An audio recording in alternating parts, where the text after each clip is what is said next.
चीन को हर कोई देश घेरने की सोच रहा है, लेकिन इन सब में सबसे आगे अमेरिका का ही नाम आता है, क्योंकि अभी अमेरिका की तरफ से जिस तरह से बयान सामने आए हैं उससे यही लगता है कि अब चीन गया, पर वैसा देखने को नहीं मिलता। अमेरिका सिर्फ बातें करेगा और हथियार बेचने का माहौल बनाएगा, यही उसका एजेंडा भी है, वरना अब तक अमेरिका कार्रवाई कर चुका होता। चुनाव आ रहे हैं तो अमेरिका ज़्यादा से ज़्यादा बयानों का खेल ही खेल रहा है। अगर अभी से कठोर निर्णय ले लिया गया होता तो शायद जिस तरह चीन अभी फुदक फुदक के भारत की सीमा में घुसा चलाया है वैसा शायद होता नहीं। अब चीन भी ये जान गया है कि अमेरिका को पैसे और पावर से ही मतलब है, तभी तो अमेरिकी कंपनियां अभी तक चीन से निकल नहीं पाई है।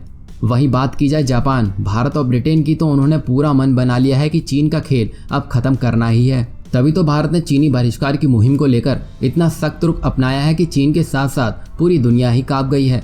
भारत ने जिस तरह चीनी ऐप और चीनी कंपनियों पर वार किया है उससे यही लगता है कि भारत ने जो बोला है वो करके दिखा दिया है। भारत के साथ साथ अब जापान ने भी चीन को तगड़ा झटका देने की तैयारी पूरी कर ली है। जापान ने चीन से अपनी 57 जापानी कंपनियों को वापस लाने की कवायद शुरू कर दी है।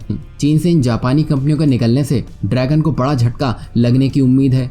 जापान ऐसा अपनी लोकल सप्लाई चेन को प्रभावित होने से बचाने के लिए और बिना बाधा सप्लाई होने के लिए कर रहा है। वहीं इस कदम से जापान चीन पर अपनी निर्भरता को कम करना चाहता है। साथ ही ये कंपनियां जो चीन से निकलने वाली है वो भारत, कनाडा, ऑस्ट्रेलिया और न्यूजीलैंड जैसे नए बाजारों में अपनी जगह भी बना सकती हैं।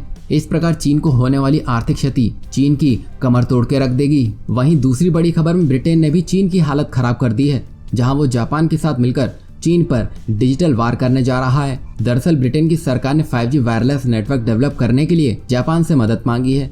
इससे पहले ब्रिटेन में हुआवे 5G नेटवर्क डेवलप कर रही थी। ब्रिटेन ने कुछ समय पहले ही हुआवे को बैन करके लात मार दी है और इसी को लेकर इस सिलसिले में ब्रिटेन के अधिकारियों ने जापान के ऑफिशियल से मुलाकात की है। दोनों दलों के बीच इसी को लेकर टोक्यो में बैठक भी हुई थी।